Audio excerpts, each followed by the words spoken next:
Après cette vidéo, vous saurez tout, ou presque, de mon studio et mon setup. Bonjour à tous, c'est Mathéo et on se retrouve pour le room tour très attendu. Par moi, par vous, ça je sais pas. De mon tout nouveau studio. Et on va directement commencer par quelque chose que vous ne voyez évidemment jamais. Eh bien, mon setup de travail que voici. Avec donc, vous le voyez déjà, une grosse tour PC. De toute façon, je vais vous détailler un petit peu les choses. Et si vous avez des questions sur des choses que je n'aurais pas eu l'occasion d'évoquer, n'hésitez pas à me les dire en commentaire. Et évidemment, j'y répondrai. Donc, juste là, on commence. On a un ordinateur sur Windows. Alors, pour le coup, il est assez récent en réalité. J'avais évidemment déjà un PC jusqu'à présent. Mais j'avais voulu changer dernièrement de boîtier pour avoir un tout nouveau boîtier un peu plus silencieux, etc. Et en fait, au final, j'ai quasiment changé tous mes composants PC puisque j'ai eu une galère de carte mère. Donc, j'ai changé la carte mère. Et ensuite ça a été la RAM, etc. Et au final, en dehors de ma carte graphique, il y a quasiment tout qui est tout neuf dans ce PC. Mais bon, au moins voilà, je suis paré, on va dire, pour les prochaines années. Même si à l'occasion j'aimerais passer sur une carte graphique un peu plus récente. Là je suis sur une 3060 Ti qui honnêtement fait le job. Mais dans l'idéal, j'aimerais prochainement changer. Donc ça c'est mon PC qui me permet déjà d'en partie travailler, mais c'est surtout là que je tourne mes vidéos, que je stream, que je joue, entre autres évidemment. Juste là vous avez une PlayStation 5, voilà on reste sur la PlayStation 5 l'ancienne, en tout cas la première version, avec lecteur de disque évidemment. Et donc ce Windows est branché sur deux écrans. Techniquement un troisième, mais on va y revenir. Donc l'écran principal, c'est un 32 pouces incurvé. J'avoue que là je m'étais fait plaisir parce que c'est à la fois évidemment un écran pour travailler, mais c'est aussi un écran auquel je joue, donc je voulais quelque chose quand même de assez qualitatif. Là on est sur du 4K, on est uniquement sur du 60 fps, mais honnêtement pour mon utilisation ça fait amplement le taf. Et c'est aussi très très bon du coup pour des films. C'était aussi l'idée, vu que ça m'arrive souvent de mater du coup un film sur cet écran là. Je voulais avoir une qualité plutôt au top. Donc voilà, c'est un MSI, vraiment j'en suis grave satisfait de cet écran. Et là on a du coup un autre écran qui a l'avantage d'être du coup très portatif. Donc en fait il est archi fin, etc. Et surtout il se branche uniquement, alors là sur Windows je suis aussi en HDMI, mais dans l'idéal il peut aussi se brancher directement en USB type C sur mon MacBook. Donc ça c'est top par exemple quand je suis en déplacement, ce qui m'arrivait à une époque très souvent, un peu moins maintenant, où en fait je peux avoir du coup deux écrans dans ma chambre d'hôtel ou même dans le train quand je travaille ou quand je fais des streams. Vous avez aussi du coup une bonne barre de son Bose. À la base c'était celle de ma télévision, mais vu que j'ai passé sur un modèle un peu upgrade, voilà on va dire ça comme ça, et du coup je l'utilise pour mon ordinateur et ça me permet d'avoir un son de fou quand je joue à des jeux vidéo, que je mate des films ou juste que je me mate une série Netflix. Ça m'arrive très souvent sur cet écran pendant que je travaille. Juste là qui vient à l'instant d'arriver, Là pour le coup c'est vraiment tout frais. J'ai la Switch 2, mais avant du coup il y avait la Switch classique, on va dire ça comme ça. Juste là, il y a beaucoup de boutons, en réalité j'en utilise quasiment aucun. C'est en fait le Blackmagic qui me permet sur le papier de mettre plusieurs caméras sur mon ordinateur. Donc par exemple d'avoir comme une régie télévisée où je pourrais avoir plusieurs plans de caméra et changer avec les boutons.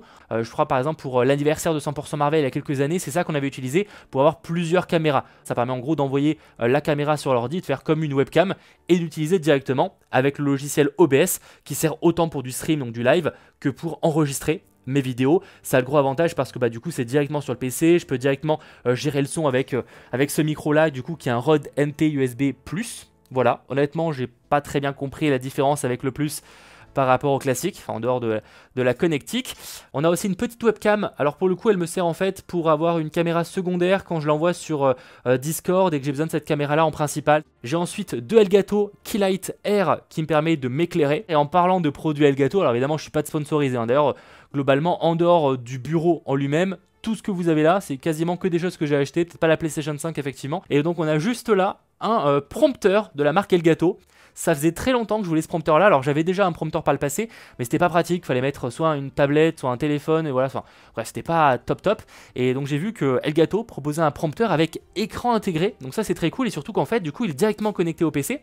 Et là par exemple je peux carrément avoir un écran, c'est un troisième écran dans la caméra, donc ça c'est génial parce que vous ne voyez pas forcément, mais derrière ça il y a une caméra. Et dernier truc Elgato, eh bien c'est le Stream Deck, évidemment, c'est du classique, ça fait des années que j'ai, c'est vraiment je crois le premier modèle, ils en ont proposé des tonnes depuis, qui permet tout simplement d'avoir des raccourcis autant pour des logiciels que tout simplement pour naviguer dans OBS, etc. Pour le coup en termes de périphérique, je pense que je suis le pire gamer, clairement je pense qu'il n'y a aucun gamer qui utilise ça, mais en vrai après je suis très peu joueur clavier en réalité, clavier souris, et malgré tout, même si je vous montre tout ce setup là, la réalité, c'est qu'en fait le gros de mon travail sur YouTube, en tout cas ce qui est montage vidéo, ce qui est post sur les réseaux sociaux, etc.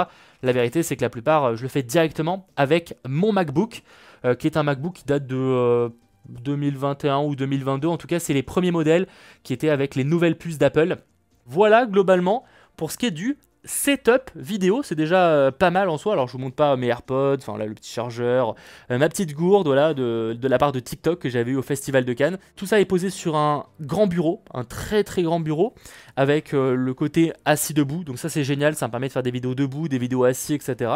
Et une nouvelle chaise ergonomique que j'ai pas depuis si longtemps que ça. J'ai un repose-pied, ça c'est vraiment top, parce que la chaise est un chouïa haute. Câble management qui honnêtement est pas dégueu. Et avant d'arriver sur le décor, eh bien les parties que vous ne voyez jamais dans les vidéos, avec notamment ma superbe affiche d'Arcane dédicacée par les créateurs de la série. Et d'ailleurs très bientôt, au-dessus bien de mon écran, il y aura aussi une affiche d'Andor qui a été dédicacée par tout le casting. Et aussi en parlant de cadre, on a évidemment le célèbre trophée, enfin le célèbre, je sais pas, mais en tout cas le trophée des 100 000 abonnés. Donc voilà, c'est quand même une symbolique. Je suis un peu dégoûté parce qu'il a été rayé, je ne sais pas comment. Mais en tout cas voilà, les 100 000 abonnés. Et donc là, c'est un peu... l'étagère à bordel avec voilà, des bouquins, voilà, on va pas se mentir, c'est des bouquins, du Stranger Things, du Harry Potter, du Percy Jackson. Ça c'est un peu la partie rangement avec des câbles, donc parce qu'il mine de rien, il y a quand même du matos avec les micros, avec des câbles HDMI, câbles jack, etc. Là, de la paperasse, on a quelques objets que j'ai pu recevoir et tout. Là, faut que je trouve un moyen de la mettre en avant, mais il y a toute ma collection Futurama. J'ai quasiment un full set de ce qui existe en France, en tout cas c'est sûr, et dans le reste du monde, j'y travaille encore un peu. Là aussi, un peu de bordel avec mes manettes, du coup, manette Xbox. Bon, là, c'est du bordel avec des écouteurs, un truc de nettoyage. Un iPad qu'objectivement, j'utilise plus, mais on est sur un vieux modèle. Hein. Il est cassé. Je crois que c'est l'iPad Air, premier du nom. Le petit ventilo qui va clairement me sauver en été, hein, parce qu'ici, il va faire très très chaud. Faites pas gaffe à l'état de la plante. Elle est en train de se revenir à la vie, on va dire ça comme ça. Elle a eu un peu du mal avec le déménagement. Et donc, là, pour vous situer un peu, vous avez du coup le bureau. Là, vous avez le décor, et là, une autre partie que vous ne voyez jamais, eh bien, c'est les Blu-ray. Alors, j'avoue que ma collection est presque en pause. Maintenant, c'est quand même de plus en plus rare que je trouve des choses et que je les rajoute à la collection. Par exemple, dernièrement, alors je les ai pris en DVD, mais je me suis acheté 28 jours plus tard et 28 semaines plus tard d'occasion. On arrive dans la partie que vous commencez à voir dans les vidéos. Alors, cette lampe-là peut paraître un peu bizarre, parce que du coup, elle est... comme ça, on va dire à l'opposé du décor, pour la simple bonne raison que ça me permet d'être un peu dissocié du fond, sachant que ma caméra, ça fait quelques temps que je l'ai maintenant, hein. Je l'avais acheté à une époque parce que Squeezie, mais il y a très très longtemps, avait fait un room tour de son setup et il avait du coup une RX Mark IV de Sony, je crois, et je m'étais dit, bah si Squeezie là et que ça fonctionne bien, il n'y a pas de raison que ça fonctionne pas pour moi. Quoi qu'il en soit, derrière, bon, on a évidemment plein de setup LED, voilà comme ça, on a un superbe parasol Netflix que j'ai depuis le premier décor, de tout le premier décor, hein, même pas uniquement celui en canapé, mais ceux qui ont connu quand j'habitais à Paris Centre pour le coup, et j'avais un décor avec fond blanc, etc. et quelques juste étagères au mur, et bien il y avait déjà ce parasol Netflix. Donc pour le coup ça remonte et c'était bien avant que je sois réellement en contact avec Netflix. En réalité, pour l'anecdote, j'avais en gros ma coloc de l'époque, je peux le dire, je pense qu'il y a prescription maintenant, ma coloc de l'époque en fait avait piqué à son boulot ce parasol Netflix. Elle travaillait pas chez Netflix, mais il y avait un parasol Netflix à son boulot et elle avait piqué, là ça remonte à 2017 ou 2018. Bref, en haut vous avez de superbes sets Lego, voilà le manoir des X-Men, le truc de Batman animé, la série animée, le logo de Star Wars, voilà une petite carte postale New York en Lego.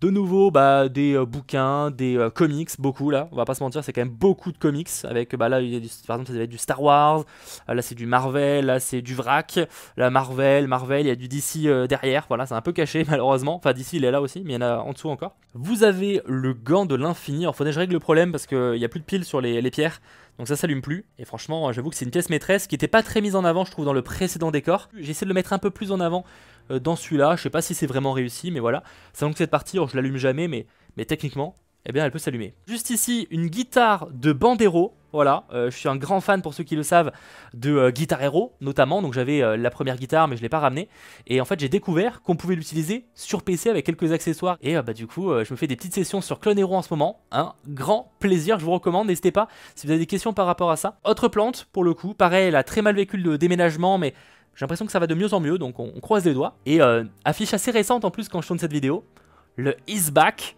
Alors ça a pour défaut d'être un peu froid en termes de couleur. Donc voilà là des petites étagères, dont elles que vous ne voyez jamais. C'est d'ailleurs pour ça que je me suis pas forcément cassé la tête sur ce que j'allais mettre dedans.